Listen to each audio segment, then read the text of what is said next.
Hey folks, it's Dr. Mike Israetel for Renaissance Periodization, Injury Prevention Made Simple, number 6, Detecting and Reducing Fatigue.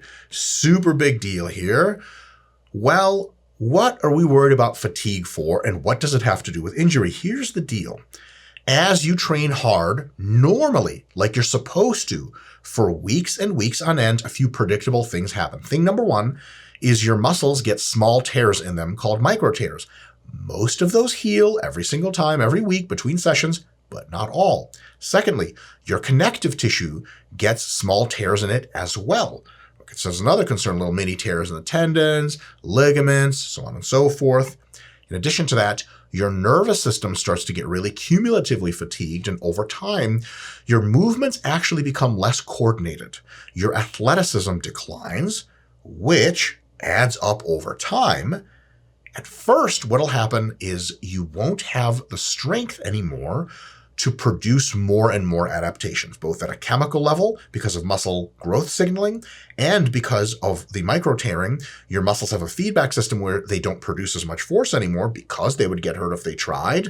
Then your ability to provide an overload for training starts to decline. So the first thing that happens if your fatigue gets really high is probably not that you get hurt, but that you stop growing a whole lot of muscle or any at all. It's already a bad thing. We want to bring down fatigue because of that. But if you for some reason don't, if you for some reason keep pushing, then after a while, not only will you not be making any more muscle gains, but your chances of injury start to go up and up and up faster and faster. And that is a very, very bad deal.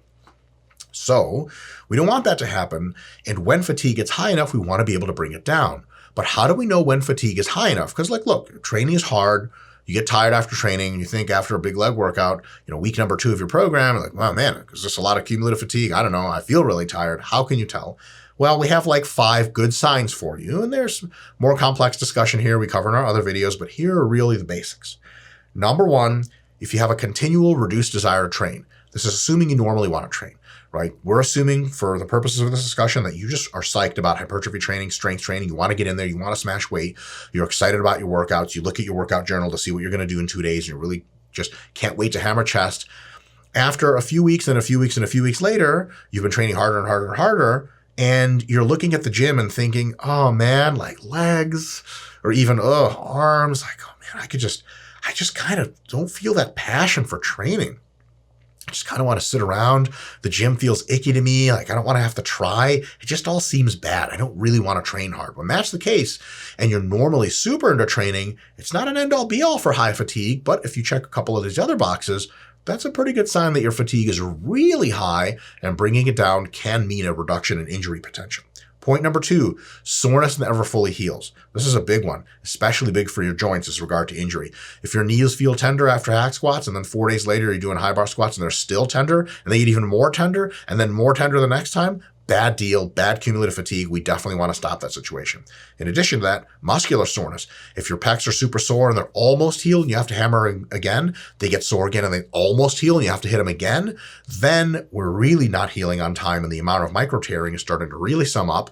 And if you have enough micro tears, if you have enough cracks in the glass, one big crack can easily form with another hit to the glass. Just the same way if your muscles are really, really micro torn, some of those start to connect. If you put a lot of tension through them and continue to pound the volume, then it can result in an actual injury because you're essentially sort of mini pre-injured to begin with. You're softened up, and in that softened up state, you can get pretty hurt, and there's nothing to do about it. It's just kind of a matter of course.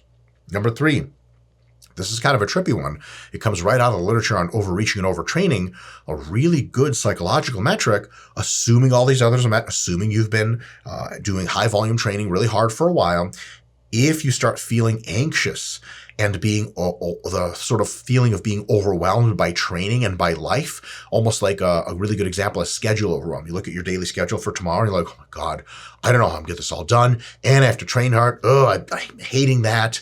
You start to get overwhelmed for no real good reason, where normally you were chipper and super upbeat and super positive. And you're like, oh, this is gonna be an exciting day. Now you're kind of overwhelmed more.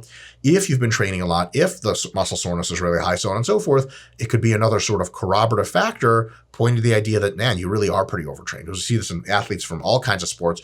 When they get overreached, then sort of mild versions of overtraining, they start to feel out of control, overwhelmed, anxious, frustrated, and that can be a thing. And if you feel it once or twice, just because maybe something happened at work, your boss yelled at you, whatever, it has nothing to do with overreaching. But if you're feeling it continuously more and more, and you notice that as your training volumes go up and you get more tired in the gym, you feel this more and more, it's a sign that your fatigue is very, very high enough to want to bring it down really soon. Another one, appetite disruption and sleep disruption. This assumes constancy, of course, but if you're really overreaching, your sleep starts to get a little funky.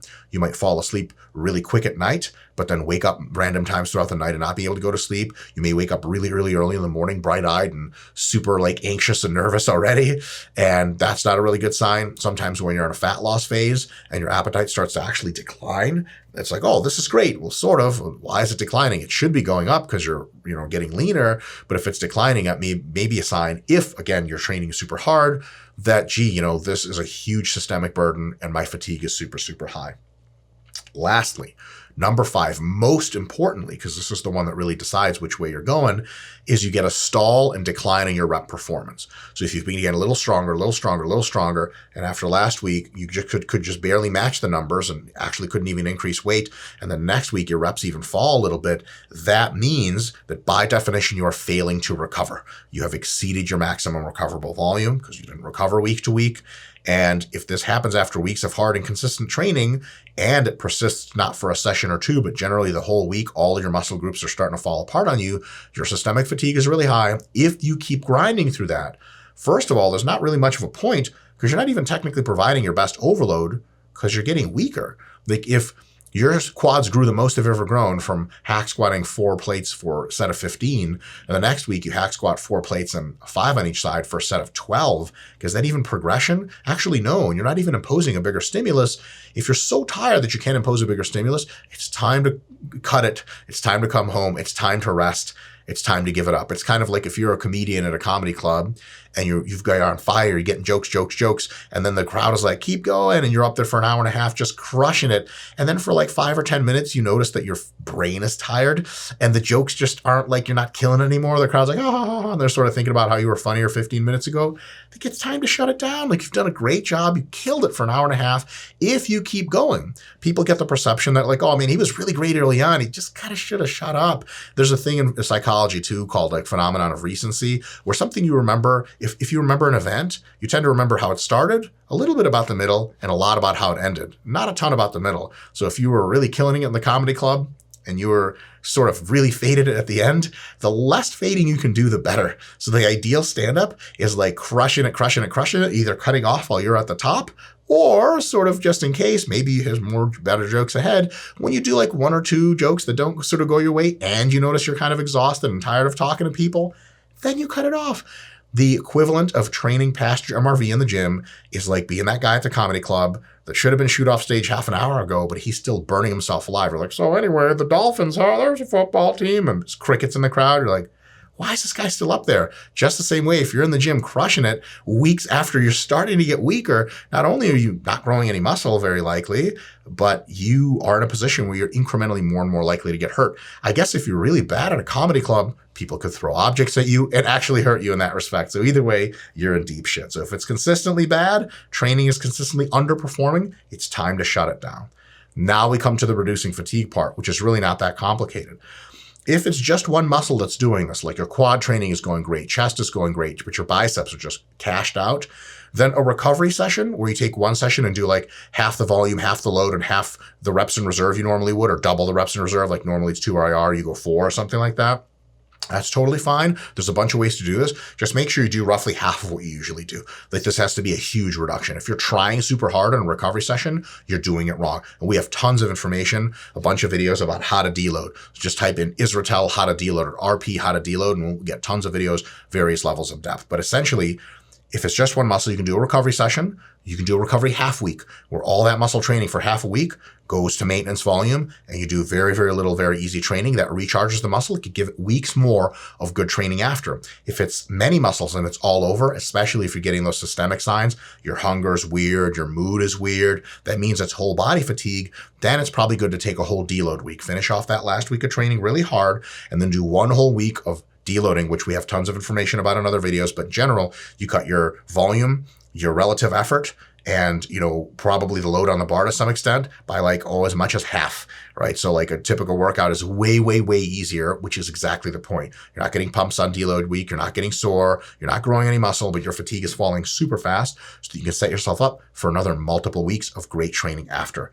Now, every 1 to 2 times a year after your biggest training blocks are over, peak of a massing phase after multiple massing mesocycles, peak of a cutting phase after you get in the shape of your life, you probably want to take an active rest phase, which is really just like a super deload, which is even easier. And you just don't even train half the time. You just go live life with your family and friends and have fun. It's like a real psychological and physical break from the gym. You can do that once or twice a year after these big phases. And the active rest phase can last anywhere between 1 and 2 weeks in length. If you're really beat up, take 2, because look, 2 weeks at the end of the day, if you haven't trained hard, you'll lose almost no muscle, perhaps none that we can actually measure. And you're going to reinvigorate your body and heal all those micro injuries so much, it's going to buy you another 6 months to a year of productive training. If you skip that because you're hardcore and you're a warrior and you don't actually drop the fatigue and you're like 3 days later, you're like, yeah, let's get back to training. Halfway through that next training block, you're going to start to get really crazy fatigue, but then you'll have to take all this active rest because you'll be in an almost overtrained state. You don't want to have to take an active rest in the middle of something's planned. You got a bodybuilding show, powerlifting meet, halfway through you have to abandon ship to take active rest. You don't want that. So active rest is paying it forward. It really is thinking ahead. Give that a shot, and it should take care of all your fatigue accumulation needs. Now, that takes care of almost everything we want to talk about in injury management or injury prevention. What about the big question of when to make the choice to back off from a minor injury or irritation in the gym or to push through it? We'll take care of that question next time in next week's video. See you then.